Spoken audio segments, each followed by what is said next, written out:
Tim has always been, in my eyes, that guy.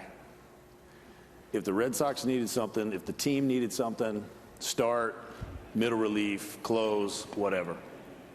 Someone for charity, doesn't matter. Tim's always been that guy. You call Tim Wakefield, he'll get the job done. Great moment last night from the gala as Russia Davis leads things off here and grounds one to deep short. And Bogaerts will sling that and drop by Hanley. So the runner will be safe at first base. So they have a base runner right away, and we have Tim Wakefield, Red Sox Hall of Famer. Congratulations, my friend. Thanks, Obi. I appreciate that. Very nicely done. When you hear Mike talk that way about you, did that bring you to tears a little bit, or almost? It did. It did. You know, to have one of your teammates and one of your friends say nice things about you like that, you don't realize how far that carries when you're in the midst of doing stuff, whether it's, you know, like you said, start, relief, close, whatever.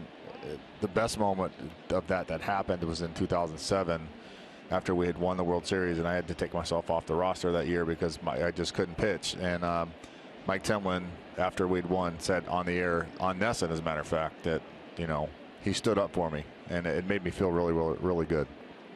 And Wait, the thing I remember about you, other than, you know, beside you pitching, is the fact that, you know, guys came to you to learn how to be a big leaguer, you know, and your experience through the minor leagues, through the big leagues, when younger players or even veteran players would come over to this team, you had a way of teaching them the right way to behave, the right way to behave on the field, the right way to play the game. And you see player after player going to you. Yeah, I took a lot of pride in being kind of that mentor. I didn't want to be the heavy on the team, you know, the guy that's always ragging at each other, but that was part of the culture too. And I learned a lot of life lessons in baseball through guys ahead of me. Andy Van Slyke was a big influence on me when I was with Pittsburgh, and then when I got here, Roger Clemens was a big influence on me on how to play the game the right way and how to treat people the right way. And you know, I took a lot of pride in that, and being here for such a long period of time. And the older I got, it seemed that the more experience I gained, and the younger guys would kind of like what they did to Tech. You know, you come in and kind of what they're doing with David now. Right. The younger guys. That's how I learned how to play the game. Is I picked the brain of the most senior veteran on the club and say, hey, how is this done? How do you do it the right way? Well, the gala was terrific last night. Very festive evening, and for all of you who are honored, I mean, really an evening of a lifetime. It is. It's a huge honor to be elected into a Hall of Fame of a franchise that's so historic. You know, to have your name next to guys, you know, Jerry Remy, a bunch of other guys, you know, Pedro Martinez, Nomar. I mean, the list goes on, and you walk through that hall where the EMC Club is and look at all those plaques up there. It's a pretty special place to be. That was awfully nice of you to mention my name with that group. Well, you are a Hall of Famer. I know. I'm proud of it, too. You should be. It's a great honor. Yeah, it is. You deserve it. You know, among the many things you taught some of the younger guys was how to dress. I mean, you always dressed to the nines on every charter, every trip. You always had everything going the way you were supposed to have it going as a big leaguer, I thought.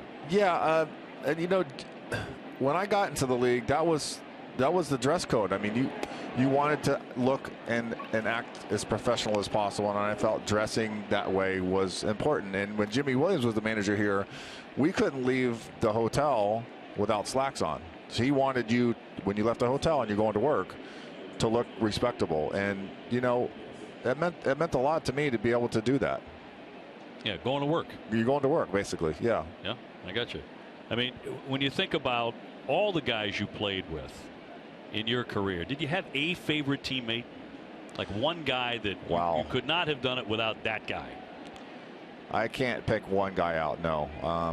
I could pick a couple. I mean, in the teams that we had, obviously Mike Temlin was one of my closest friends, and Doug Mirabelli and Jason Varitek, being able to spend 15 years with him, and that was kind of special to me too. There's a high fly deep down the right field line off the bat of Kipnis, sailing into the corner, and that ball is gone. That's a 3-run homer. Kipnis tagging his 6th of the year down that right field line. So a single walk, 3-run homer. And there goes the Red Sox lead now, 3-2 Cleveland. Well, the early inning problems continue here for Clay Buchholz as Kipnis jumps on that first fastball he sees.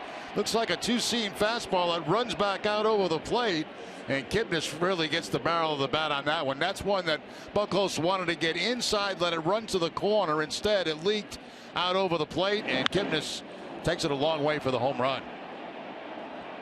Now Clay had a very short outing against them back on April the 6th. He lasted only 4 innings, gave up 5 runs, and now suddenly he is trailing by 1. And here's Lindor, who took ball 4 in the first inning, and that is down low for ball 1. Wake, it must be nice to see. Well, it is nice to see, and it's got to be nice for you to see Stephen Wright doing as well as he's doing right now. I know you put in a lot of time with him. Yeah, it's nice to see his hard work pay off for him, and it's unbelievable to watch him have the success that he's having this year. And I know he came up last year and started having some really good success, and he took that ball off the back of the neck and had a concussion for a long period of time. And I just wanted him to come to spring training healthy and get back to normal. And what he accomplished in spring training, he pitched his way on this club. It was an amazing story. He's kind of found this, I want to say, like R.A. Dickey would say, once I incorporated my own personality with the pitch, things started to take off for him. And I think Steven's doing the same thing right now. You know, he pitches a lot like I did, but he's kind of coming to his own personality. What do you mean by that? You know, your own personality. Like I learned from Charlie Hough and the Necro brothers, but I didn't throw like them. But once I incorporated myself, like you fine tune your mechanics a little bit. I can teach a guy, you know, the mechanics of what worked for me, but it might not necessarily work for him. But once he figures that out, it kind of like the parameters of what we're doing, what we're trying to accomplish. And once he realized that, okay, I'm going to do it a little bit different. I like what you're saying to me, but use it in different terminology. And he applied his own personality to the pitch, and he's really taken off. I'm really proud of him. I thought you got better with age. Do you think that's going to happen with Steven? Yeah, I think for him, in my opinion, I think he's better than I was at his age. And he's 31 now, I think, and the more experience he gets and gains, and the more repetitions he gets and figures things out and what his misses are and stuff like that, the sky's the limit for him, where he could go. Well, the scuffling continues here for Clay.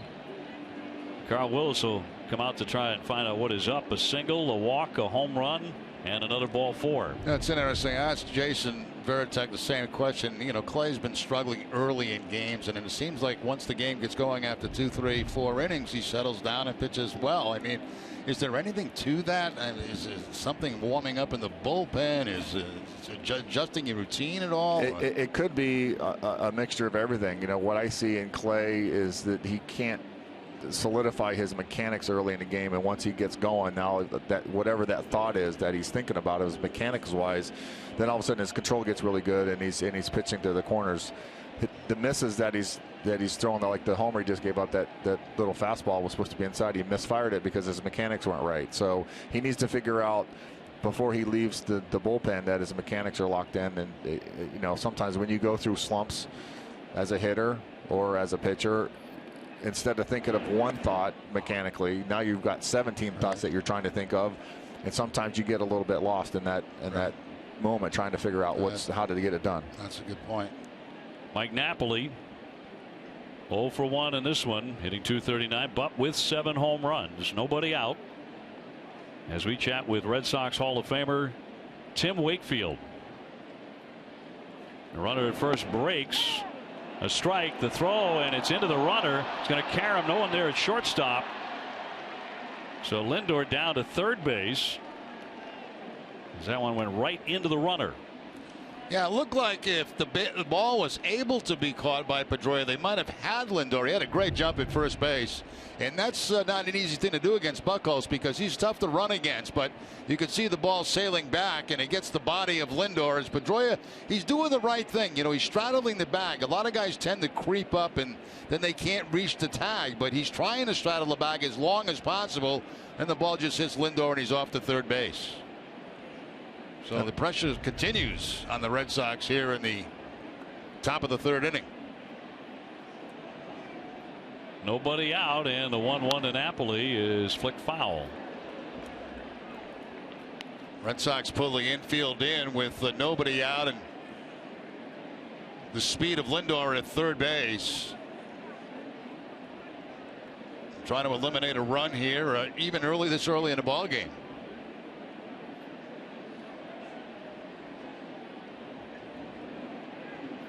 The 1-2 pitch. Napoli with a career home run against Clay. Popped him up, but that'll go back foul.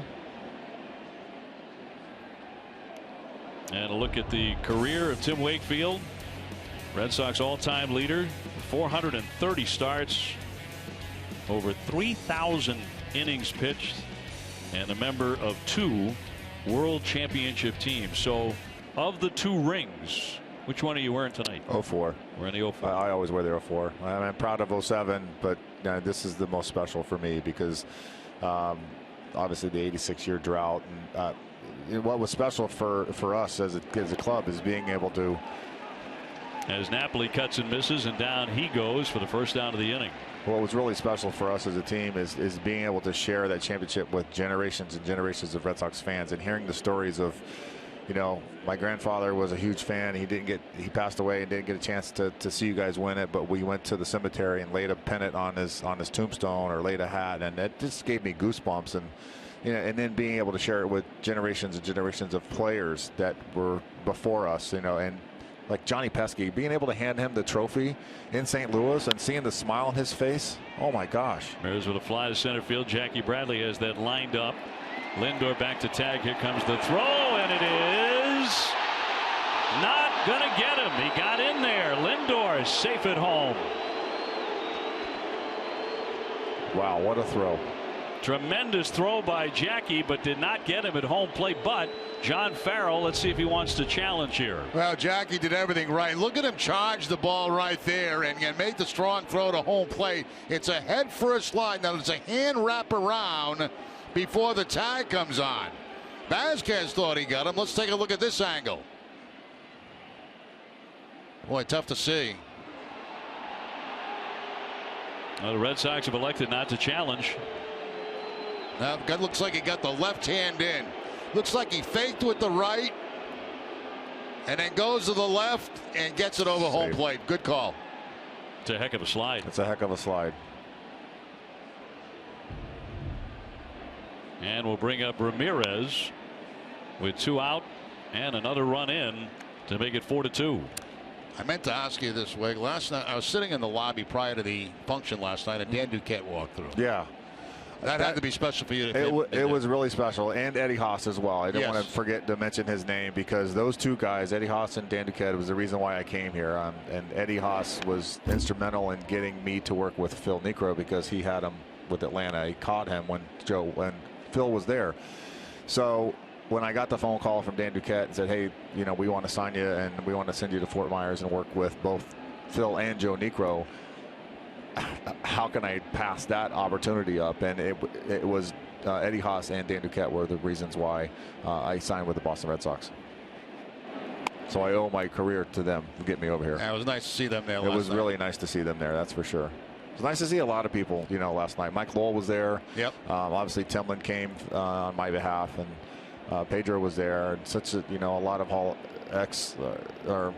Red Sox Hall of Famers, yourself and Freddie Lynn was there, and it was a nice night.